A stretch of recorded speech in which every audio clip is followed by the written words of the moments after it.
નમસ્કાર ખેડૂત મિત્રો, તો આપણે અત્યારે જે એક પ્રગતિશીલ ખેડૂત છે અને પોતે મતલબ બાગાયતી પાક એને વાયેલો છે. આ નારિયેળીનો બગીચો તમને હું લાઈવ દેખાડી દઉં છું પહેલાં કેમેરામાં.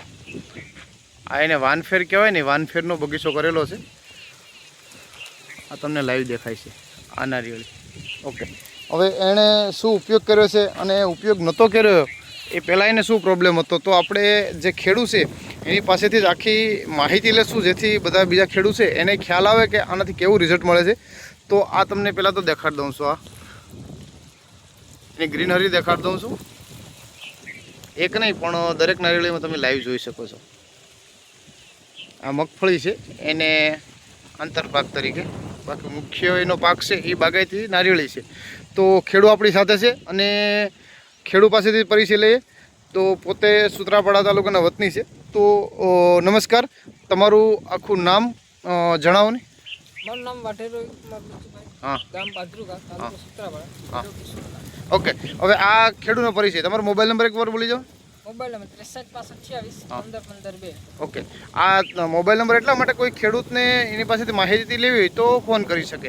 હવે રવિભાઈ, તમે આ મતલબ નારિયેળી છે કેટલા સમયની થઈ છે તમારી અત્યારે? અત્યારે મારે 21-22 મહિનાની 21-22 મહિનાની નારિયેળી થઈ.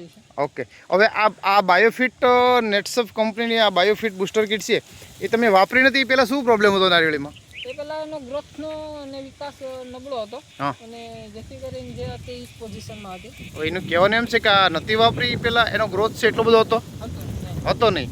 ને પછી તમે આ બાયોફિટ કેટલા સમયથી વાપરો, કેટલા મહિના થયા છે આજે? 6 મહિના થઈ. 6 મહિના થયા ને? પછી એ વાપર્યા પછી તમને શું એમાં ફેર લાગ્યો? એ પછી જરાક એનો ગ્રોથ નીકળ્યો અને બીજા નંબરમાં જે પાન ઉપરના જે પીળા આ ગ્રીન હરી છે ને, એ એકદમ હલ્દી દેખાવા માંડી. હા, પાન છે.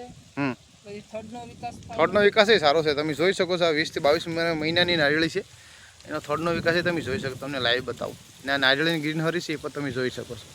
પછી આ તમારી નારિયેળી છે એમાંથી દવા ચાલુ કરી પછી કે નારિયેળી ગઈ છે? નહીં, એથી પછી આપણે કોઈ પોટી રોગ નથી આવ્યો. પોટી રોગ નથી આવ્યો અને એ પહેલા આપણે 10 થી 12 નારિયેળીનો એટેક હતો, એમાં એ વહી ગઈ. આ દવા ચાલુ કર્યા પછી પણ તમારે નથી? એ પણ નથી. ઓકે. અને એ પછી તમે આ દવાનું રિઝલ્ટ લઈ અને બીજા કઈ પાકમાં વાપરી છે? બીજા આપણે 10 થી 15 વીઘાનું જે માંડવીનું મગફળીનું વાવેતર છે એમાં એનો છંટકાવ કર્યો હતો આપણે. એ કીટ પણ આપણે વાપરેલી છે.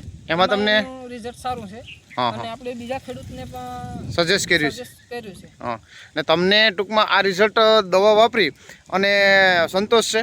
હા.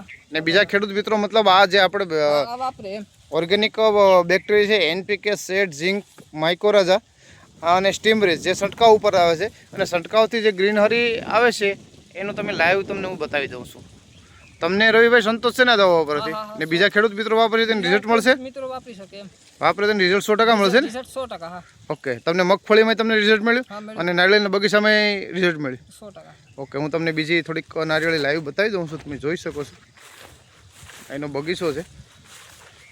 જોવું હોય તો સ્થળ ઉપર આવીને પણ તમે લાઈવ જોઈ શકો છો એનો બગીચો. 20 મહિનાની નારિયેળી થઈ છે અત્યારે અને એકદમ તંદુરસ્તીવાળી છે. તમે લાઈવ જોઈ શકો છો. વિકાસ એકદમ મતલબ સારો છે.